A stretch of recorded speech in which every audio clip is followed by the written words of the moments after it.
Are we good there or a little more? On a recent brisk morning in Waukegan, Taras Lysenko was doing what he loved. I need this side. He was bringing back a piece of Chicago's past. I need matching pairs. Lysenko and his partner Al Olson of A&T Recovery have spent years scanning the bottom of Lake Michigan, searching for remnants of an unusual chapter in Chicago history. After the attack on Pearl Harbor, the War Department needed pilots in the Pacific qualified for aircraft carrier duty. But there weren't any spare ships to train pilots, so the Navy implemented an ingenious plan. They set up a program in Lake Michigan that took a couple of paddle wheel steamers and converted them into makeshift aircraft carriers. Pilots in training were required to fly from Glenview Naval Air Station and successfully perform 8 landings and takeoffs. But inevitably, accidents happened. The swirling winds and pitching seas of Lake Michigan sometimes proved too challenging for the novices in the cockpit. Some came in too low, too hard, or missed the deck altogether. The result was that more than 100 fighter planes ended up at the bottom of the lake. Many of the World War II period aircraft are now very rare, like this Grumman F6F3 Hellcat, found by A&T Recovery's robotic camera years ago. It was actually 250 feet deep, standing on its nose. This airplane had actually crashed on the deck of the carrier. So the starboard, or the right wing, was ripped off right when it crashed.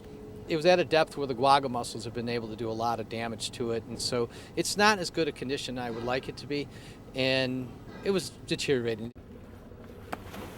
To retrieve the Hellcat, Lysenko and his dive crew submerged powerful lift bags, each capable of pulling up thousands of pounds of dead weight. The bags were tied to the aircraft superstructure and then inflated with underwater hoses. The crew gently brought up the aircraft in stages until it rose from 250 feet to 40 feet, the depth for safe towing. Then a line was attached from the workboat to the submerged plane, and the long, slow trip began back to the harbor. When it finally is lifted out of the water and the crane is holding it, if at any time something's going to break, that's when it's going to break. And that is the scariest part of the whole thing. This is hands-on history, so it's fitting that the first person to sit in the cockpit after the plane was recovered is a direct relative of the last person to sit in the cockpit when it crashed. I didn't know what to expect, to be honest with you, and it was a lot more than I expected. Thinking about my grandfather sitting in that plane, thinking about my grandfather flying in the war, thinking about what kind of courage my grandfather had flying on his missions in the Pacific as well as surviving this training crash. Hunter Brawley vividly remembers hearing the story of the crash from his ailing grandfather, pilot Walter B. Elcock. His tail hook caught the 4th wire and hung him in suspension, so he was hanging over the side of the ship for about, according to him, 10 to 15 minutes.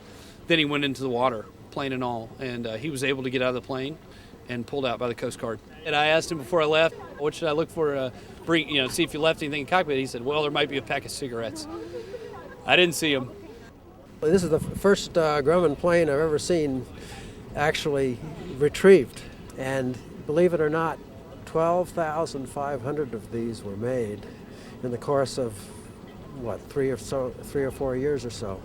At peak production, one came out every 20 minutes. There's no reason why these pieces of history should be left sitting at the bottom of a lake.